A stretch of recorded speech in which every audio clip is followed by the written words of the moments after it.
Hello friends, physics 12th class MP board के लिए अगला जो हमारा आईएमपी क्वेश्चन है या डेरिवेशन है वो ये कहता है parallel plate capacitor when dielectric medium is partially field between the plates. आंशिक रूप से पराविद्युतांक माध्यम या प्लेटों के मध्य भरा हो ऐसे समांतर प्लेट संधारित्र की धारिता ज्ञात करना। तो हमने क्या किया कि ए और बी दो प्लेटें ली। प्लेट ए का एरिया ए है और प्लेट बी का एरिया भी ए है। इन दोनों को एक दूसरे से डी डिस्टेंस पे रख दिया, अर्थात इनके बीच की जो दूरी है या सेपरेशन है वो डी है। इन प्लेट्स के बीच में एक टी मोटाई का, टी थिकनेस का एक पराविद्युतांक माध्यम, एक डाइलेक्ट्रिक मीडियम हमने फिल किया, भर दिया। और इसके बाद प्लेट बी का कनेक्शन हमने अर्थ से कर दिया, धरती से जोड़ दिया। प्लेट ए को जैसे ही हम प्लस क्यू चार्ज देंगे बैटरी से, तो प्लेट ए पर प्लस क्यू चार्ज डेवलप हो जाएगा। पूरी प्लेट पर समान रूप से यूनिफॉर्मली प्लस चार्ज डिस्ट्रीब्यूटेड हो जाएगा। जो पराविद्युतांक माध्यम है, ठीक है, जो डाइलेक्ट्रिक मीडियम है उस मीडियम की इनर प्लेट के ऊपर माइनस चार्ज और आउटर प्लेट के ऊपर प्लस चार्ज डेवलप हो जाएगा और बी प्लेट पर माइनस क्यू चार्ज डेवलप हो जाएगा। और प्लेट बी चूंकि अर्थ से कनेक्टेड है इसलिए वहां से चार्ज अर्थ की ओर चला जाएगा। यहाँ पे हमने सपोज किया दोनों प्लेट के बीच का जो क्षेत्रफल है वो ये है, चार्ज क्यू है, सरफेस चार्ज डेंसिटी सिग्मा है, इंटेंसिटी ऑफ इलेक्ट्रिक फील्ड अर्थात विद्युत के क्षेत्र की तीव्रता को हमने ई लिया। क्योंकि हम देख रहे हैं कि ए और बी के बीच की डिस्टेंस डी है और डाइलेक्ट्रिक मीडियम की थिकनेस टी है, तो जो एयर वाला एरिया होगा, जिस एरिया में एयर भरी हुई है, उसकी जो थिकनेस होगी वो डी माइनस टी होगी। यही समझने वाली चीज है। हमें करना क्या है, हमें इस पूरे कैपेसिटर से कितनी इसकी कैपेसिटी होगी वो फाइंड आउट करना है। तो इसके लिए क्या करना होगा, सबसे पहले हम पता करते हैं इसकी सरफेस चार्ज डेंसिटी कितनी होगी।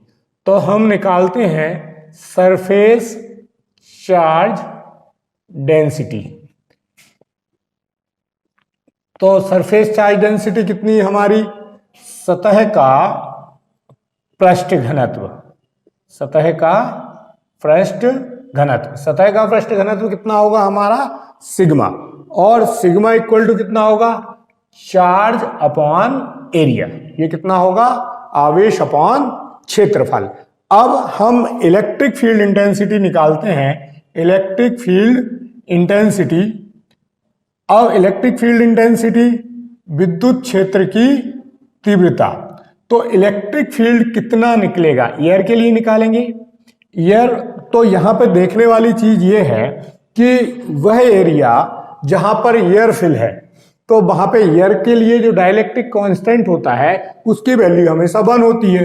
तो ये हमारा हमेशा होगा सिग्मा अपॉन एप्सिलॉन 0। अब सिग्मा की वैल्यू हमें दी हुई है Q अपॉन ए, तो E ए इलेक्ट्रिक फील्ड इंटेंसिटी एयर के लिए कितनी हो जाएगी, Q अपॉन ए एप्सिलॉन 0। ये हमारे एयर के लिए हो गया।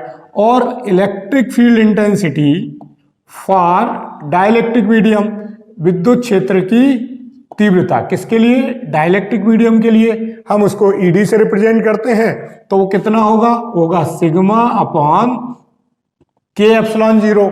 यहां भी हम सिग्मा की वैल्यू रिप्लेस करेंगे तो ईडी इक्वल टू क्या मिलेगा हमें, Q अपॉन के एप्सिलॉन 0। ये हमें एयर वाले एरिया में कितनी इलेक्ट्रिक फील्ड इंटेंसिटी हो गई वो पता चल गई, कितनी है, Q अपॉन ए एप्सिलॉन 0।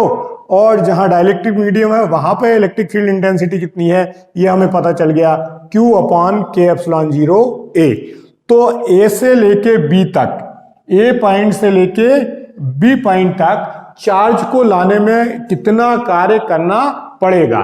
तो टोटल वर्क डन, ठीक है, to bringing the charge from A to B, A से बी तक जो है चार्ज को ट्रांसफर करने में या पहुंचाने में कितना हमें वर्क करना पड़ेगा, तो वो जो वर्क होगा उसको हम कहते हैं पोटेंशियल डिफरेंस।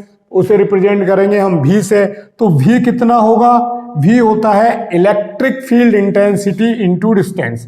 क्या होगा? V E into D, electric field intensity into distance. ये कई बार हम देख चुके हैं। तो इलेक्ट्रिक फील्ड इंटेंसिटी यहाँ एयर के लिए अलग है और एयर के लिए डिस्टेंस कितना है?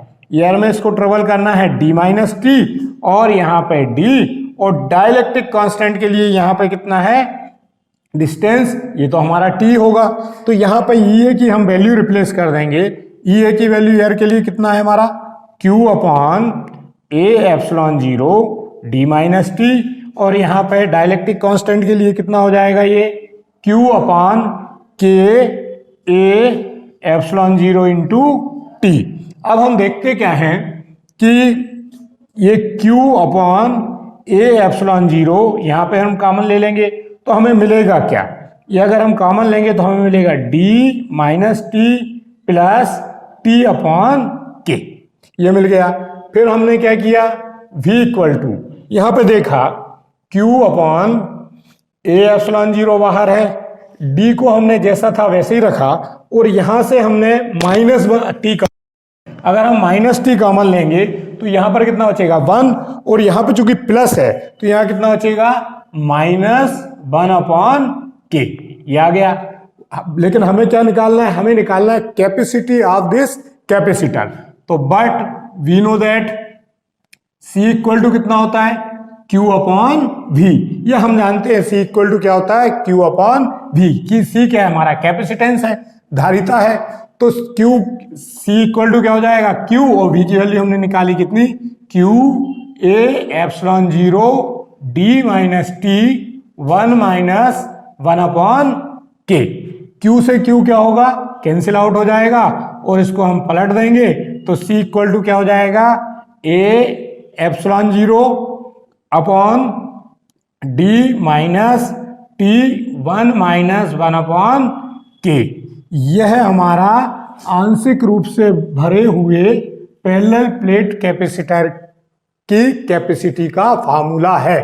पैरेलल प्लेट कैपेसिटर जिसमें डाइलेक्ट्रिक मीडियम पार्शियली फिल्ड है, उसकी कैपेसिटी के लिए जो फार्मूला है वो होता है C equal to A epsilon 0 D minus T 1 minus 1 upon K। Parallel